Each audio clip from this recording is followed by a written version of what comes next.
welcome back. It is the Vegas Take, Sharp and Shapiro. So glad you could join us. Pretty good basketball game at Mandalay Bay yesterday. You know, the Aces, the Las Vegas Aces, are in their second year this year.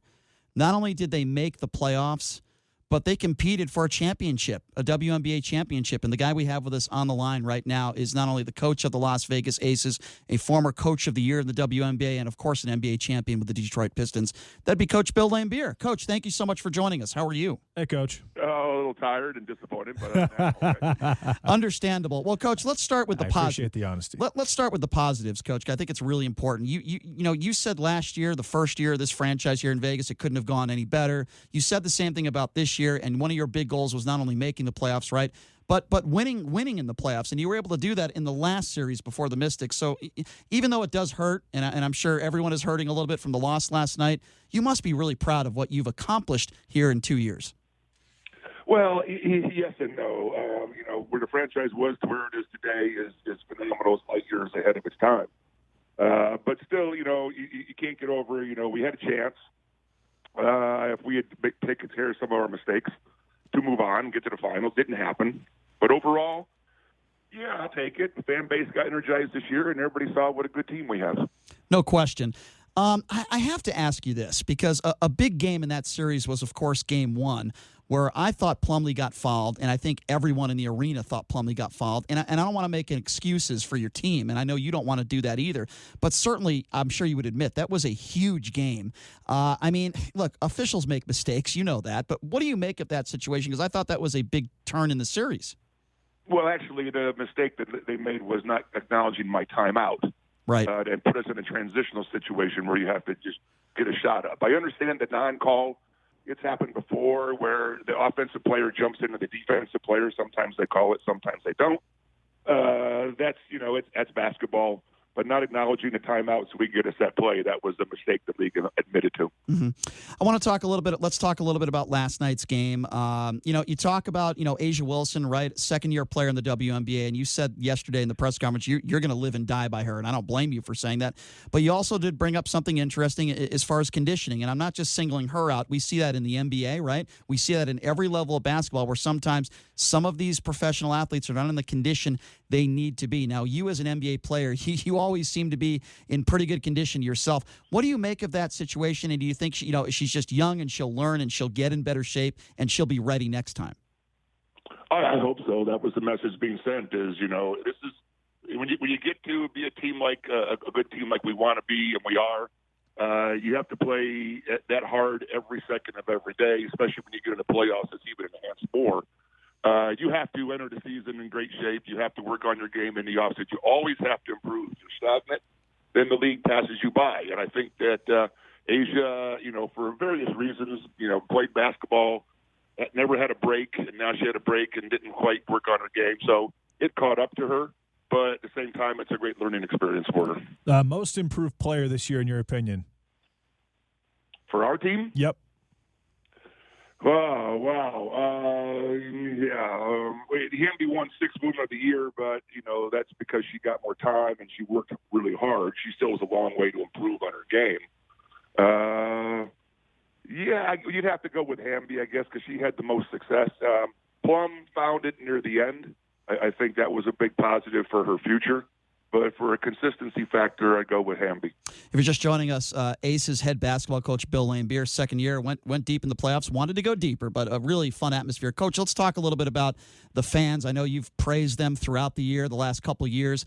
What is it like, what does it mean for you personally, though, and to the players to have pretty much the entire LA Lakers starting lineup, including LeBron James, sitting courtside? You've had Kobe Bryant come out to these games. You've had enormous, big celebrities. The owner of the Raiders goes out to all your games. It's not just the fans and the locals, but it seems like a lot of prominent people, whether it be NBA players or celebrities, are really supporting this team. What does that mean for you and the franchise? It means we're in Las Vegas. Yeah, that's true. That's part of it. Make no mistake about that one. But I think the team that we have personalities. We play hard. We're a solid basketball club. The arena itself and the atmosphere of the fans is really conducive to a fun environment that people want to be around. It's a good place to be, and it's fun to watch. And I think that's why the NBA players will always support the WNBA, because it's still basketball, but being able to come to an atmosphere like this, they enjoy that. So the Vegas Aces are very, very active on social media. In fact, there's something called Game Day Drip, which shows every single player before the game what they're wearing. When are we going to see a Bill Laimbeer Game Day Drip on social media? I come in sweat clothes and go right to my office every day, so you're not going to see one of those. So Coach, you mentioned but you are correct. We have arguably the best social media in the league. I completely agree with that. No question. And I actually believe that social media is helping put the WNBA on the map as far as a casual fan's perspective. Yeah, I agree with that. I'm sure Bill will too. Bill, a couple more questions before we let you go. You mentioned yesterday in the press conference something that maybe a lot of teams and players don't do after the season. You mentioned that some of these players are going to be working on their game and staying here in Las Vegas. It really seems to me that your players really enjoy Las Vegas. And Liz Cambage yesterday talked about how badly she wants to stay here, and she hopes that the team, will re-sign her and she's allowed to stay here. That's got to help your ball club a lot, knowing that these ladies, they want to stay here, not just as with the organization, but to just stay here in Las Vegas and call Vegas their home. That's pretty cool. Yeah, it is pretty cool. It doesn't happen very often in our league. Part of it is the taxes, obviously, but we don't make as much money as the men do. But I think the climate, but at the end of the day, Las Vegas is a very big, small town. So the players in this town feel like they're special. They don't get lost in Los Angeles or New York or Chicago or Atlanta. They're actually celebrities in town, and everybody knows that they're here. And it's a great environment for them, and they also, they're owned by a big, giant conglomerate of MGM. So it's a lot of positives to be here, and they know that, and they want to be here. Coach, I guess last question for you. There are other players that played in the, former players in the NBA, like a Derek Fisher, for example, that are coaching WNBA teams. Do you think that we're going to see more of that? Do you think we're going to see more former NBA players, championship players like yourself, that are going to get into the coaching rates and take over WNBA teams? It goes in waves over the course. I've been in this thing now for 15 years, and it comes in waves. The hardest part is getting quality coaches. Anybody thinks they can be a coach, and everybody thinks, I can go to the WNBA and be a coach. No, it's really hard, and you really got to know what you're doing. I personally would rather see more former WNBA players coming into the WNBA as head coaches. I agree with that. Problematic because college pays more and there's more opportunities there. But I would prefer to see more WNBA former All-Stars and players become coaches in our league. Coach, you mentioned last night in the press conference you're going to look for a couple of pieces, things that you believe that your team needs. What's the biggest thing the team can improve on for next year? Well, you asked two different questions. One, what can we improve on, is clean up our mistakes. Our turnovers were an issue, and it was magnified in the playoffs.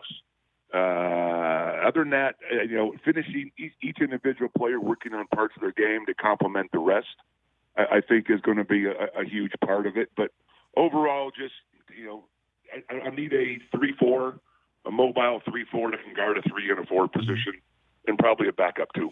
Gotcha. Well, Coach, first of all, let me just say we really do appreciate your time. You've done a phenomenal job with this franchise, and I think Vegas is very lucky to have you here. Thank you so much for your time, as always, and we really do look forward to next year. It's been a great ride so far. Thanks a lot, guys. I appreciate all the kind words.